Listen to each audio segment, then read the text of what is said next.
Chapter 2. There is something here. November 4th, 1922. Something wonderful happened today. We found a step in the sand. It was about 4 p.m. when someone suddenly cried out behind me. It was my friend Karim. Tariq, quick, there is something here.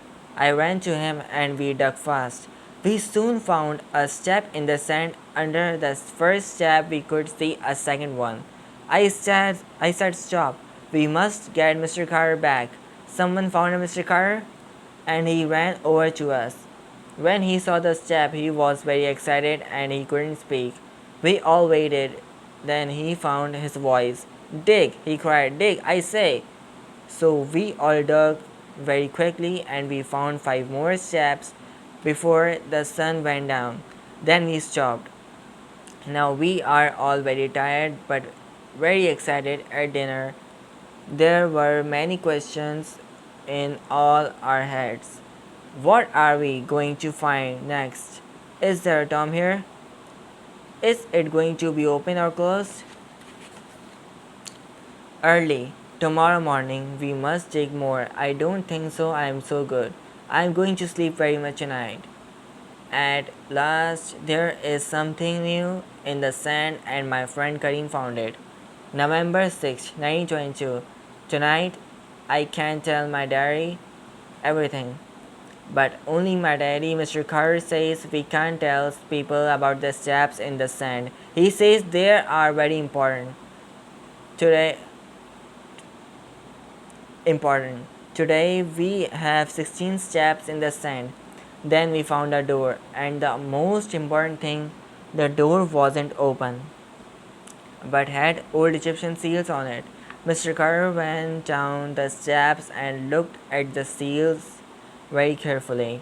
For a long time, we all waited in the sand under the hot down in the sun. Down to the dark, looking at that old Egyptian door, Mr. Carter began to laugh. There are his shells, he called up to us, Tutankhamun's shells.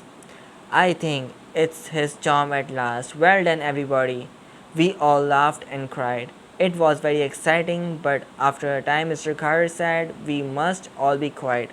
He doesn't want a newspaper man to hear about his and to come the Valley of the Kings, bringing lots of visitors.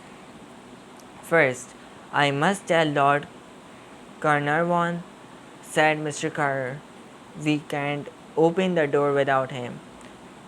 Put all the sand back and say nothing about this. So we covered the door and all the steps under the sand again. And now we must wait for Lord Carnarvon. It's going to take 2 weeks or more for him to come to Egypt by ship from England. How can we keep quiet for 2 weeks? It's a good thing I am far from my family, and that beautiful French artist Annie is far away now. I think she would like to hear all about this too. Without them here, there is nobody to talk to. Nobody but you, my diary. So good. Okay, now it's November 12th, 1922. Something very strange happened today.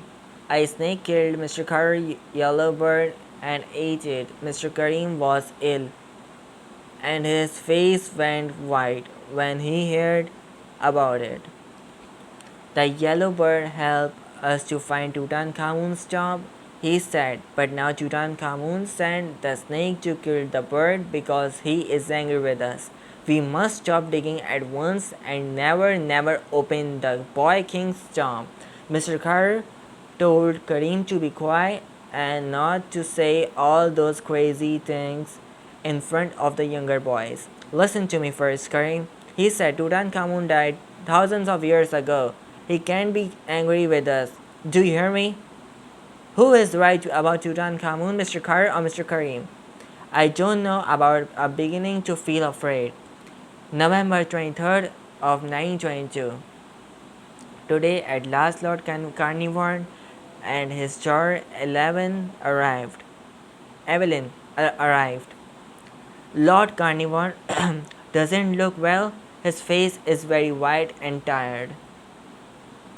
When they arrived, we took the sand off the steps and the door again. Lord Carnarvon and Mr. Carr went down the steps to look at the seals on the door. They were very excited. Lord Carnarvon's daughter stood next to me on the first step, and I heard say, I hope there is something, there is time. Oh, father, you are very tired and ill. I hope this visit doesn't make you feel worse. She spoke very quietly, but I heard her. Lord Carnarvon and Mr. Carr stayed down looking at the door for a long time. They, they were very quiet. We went away to have something to eat and drink. When we came back an hour later, they came up to the steps to meet us.